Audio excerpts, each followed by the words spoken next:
8 फेरों का 8वां वचन। स्वाति ने इसी साल शहर के कॉलेज से पढ़ाई पूरी की है और अब उसके लिए जगह जगह से रिश्ते आने लगे हैं। स्वाति से ज्यादा उसके रिश्तेदारों को उसकी शादी की चिंता है, इसीलिए जो भी स्वाति के घर आता वो किसी नए लड़के की खबर जरूर ले आता। अरे दीदी, ये फोटो देख के बताओ कैसा है। राहुल नाम है लड़के का, मेरी सहेली की बहन का बेटा है। अपनी स्वाति के साथ एकदम प्यारी जोड़ी लगेगी इसकी। जरा दिखाना, फोटो तो बढ़िया लग रहा है। कोई गलत आदत वादत तो नहीं है ना इसे? और कमाता कितना है? अरे कोई गलत आदत नहीं है दीदी, आप कहो तो एक मीटिंग करवा देती हूँ, फिर सब कुछ फाइनल कर लेना। हाँ हाँ, ये सही कह रही हो तुम। संडे को स्वाति के पापा भी घर पे ही रहेंगे। बुआ फिर वहां से चली जाती है और रात को स्वाति की माँ उससे कहती है, स्वाति बेटा, आज कमला बुआ ने एक लड़के की फोटो दिखाई है। संडे को वो लोग मिलने आ रहे हैं, तैयार हो ना तुम बेटा? अरे मम्मी, आप कहाँ कमला बुआ के चक्कर में आ जाती हो? अभी इतनी जल्दी कोई शादी वादी नहीं करनी है मुझे। अरे बेटा, अच्छा लड़का है, बुआ जानती है उसे अच्छे से। हाँ स्वाति बेटा, एक बार मिल तो लो, बाद में देखेंगे आगे क्या करना है।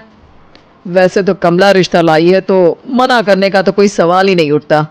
संडे की सुबह होती है और कमला बुआ राहुल और उसके मम्मी पापा को लेकर स्वाति के घर आती है। अरे आइए आइए भाभी, इसे अपना ही घर समझिए, इनसे मिलिए। ये मेरे भैया और ये मेरी भाभी है। नमस्ते भाभी जी, ये है हमारा लड़का राहुल, सरकारी नौकरी की तैयारी कर रहा है ये। वैसे आपकी बेटी कहाँ है? अरे स्वाति बेटा, बाहर आ जाओ। वैसे कितनी पढ़ाई की है स्वाति ने? जी, पोस्ट ग्रेजुएट है हमारी बेटी साइंस में। ये सब तो ठीक है, पर घर संभालना जानती है या नहीं? हमें कौन सी इससे नौकरी करवानी है, नौकरी तो मेरा बेटा करेगा ही। पर मैंने इतनी पढ़ाई की है और आप चाहती हैं कि मैं घर पर ही बैठी रहूं? अरे स्वाति बेटा, ये बड़ों की बात में तुम कहाँ बोल पड़ी? हम सब देख लेंगे क्या करना है क्या नहीं। हम तो इसी बात में विश्वास करते हैं कि घर के लड़कियां घर में ही रहे तो ज्यादा अच्छा रहता है।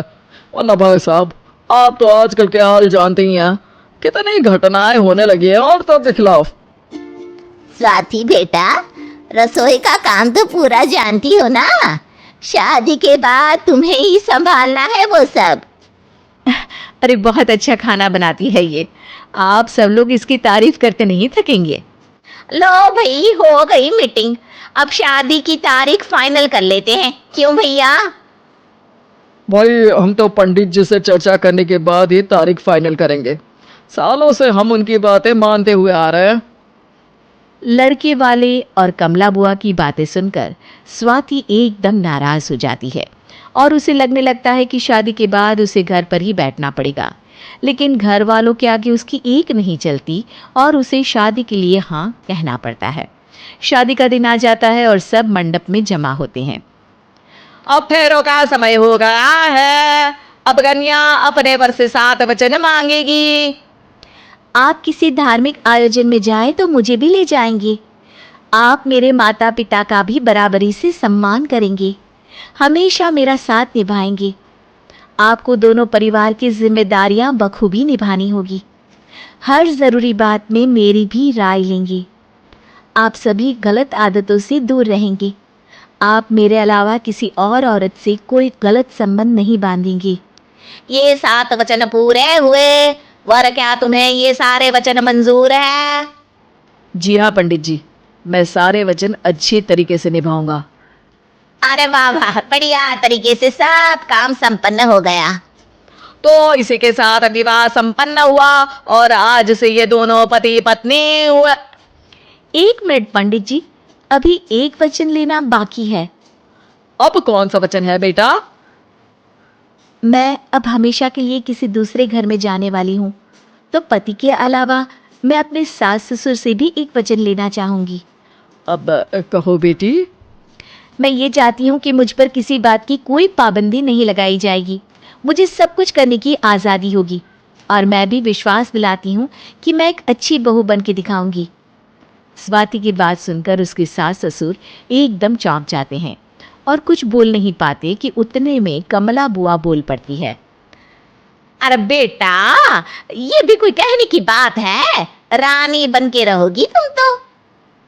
वचन देने से पहले सोच लीजिए, क्योंकि शास्त्रों में वचन ना निभाने वालों के लिए नरक से भी बदतर सजा लिखी है। स्वाति की चालाकी से वहां मौजूद सब लोग प्रभावित हो जाते हैं और लोगों में बदनामी ना हो जाए, इस कारण स्वाति के सास ससुर को उसे वचन देना पड़ता है। और कैसी अपशकुन वाली बातें कर रहे हैं आप पंडित जी? हमें मंजूर है बेटा तुम्हारी शर्त। स्वाति अपनी समझदारी से अपनी बात अपने ससुराल वालों से मनवा लेती है और खुशी खुशी राहुल से शादी कर लेती है। अब से हर शादी में मैं खुद 8 वचन दिलवाऊंगा। ओम मंगलम मंगलम मंगलम।